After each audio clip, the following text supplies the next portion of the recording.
بسم اللہ الرحمن الرحیم۔ السلام علیکم ناظرین۔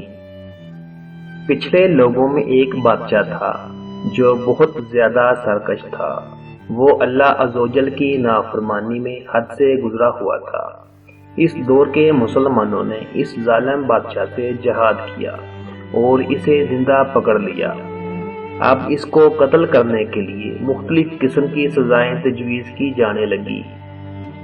بلاخر یہ طے پایا کہ اسے ایک تانبے کی بڑی دیگ میں کسی اونچی جگہ پر رکھا جائے اور اس کے نیچے آگ جلا دی جائے تاکہ یہ ایک دم مرنے کی بجائے تڑپ تڑپ کر مرے اور اس ظالم کو اس کے ظلم کی پوری سزا ملے۔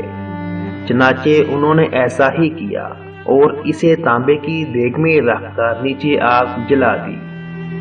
وہ بادشاہ بہت گھبرایا اور اپنے جھوٹے خداؤں کو باری باری پکارنا شروع کر دیا اور کہنے لگا، اے میرے معبودو، میں ہمیشہ تمہاری عبادت کرتا رہا، تمہیں سجدہ کرتا رہا، اب مجھے اس دردناک عذاب سے بچاؤ۔ اسی طرح باری باری اس نے تمام جھوٹے خداؤں کو پکارا، لیکن اس کا پکارنا رائے گا گیا کیونکہ وہ تو خود اپنی حفاظت کے محتاج تھے، اس کی کیا حفاظت کرتے۔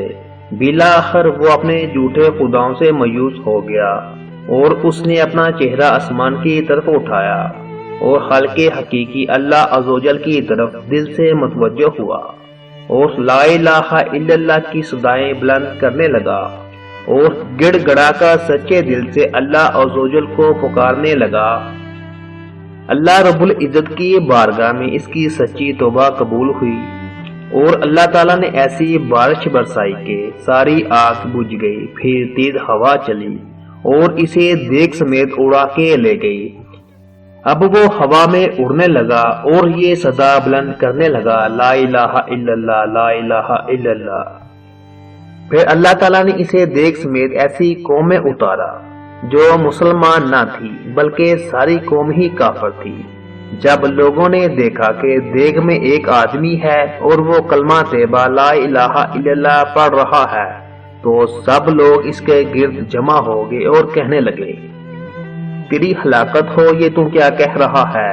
بادشاہ نے انہیں بتایا کہ میں فلاں ملک کا بادشاہ ہوں اور میرے ساتھ یہ واقعہ پیش آیا ہے۔